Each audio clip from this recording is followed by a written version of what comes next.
desna ruka je od ispod, amo lijep. Hop.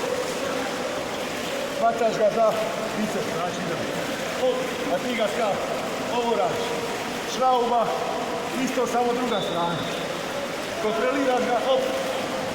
Liva ruka prema sebi tijelo. Ovdje ga stisneš. Ajde, šta ti se ustrao. Stisnem te malo, odmah spušta. Ajde.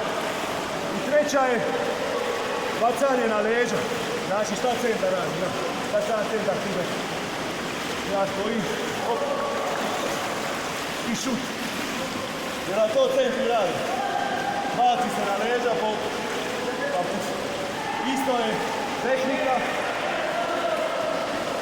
Znači, kontroliram ga, lijevo rame, zrada, ide na balu, ajmo balu da vas, hop, i vatam. Znači on se baca ovako, a ja ga sad, ovalo sad radim. Ja ga s ovom desno opet uđem za sebe, ajmo kreni se vidjeti, a slivo ga na ruku. Ruku, ne vatam opet ovdje gori, nego krećem ovdje, od kise, da bi je pobiti. Znači idemo, hop. Jesmo razumili?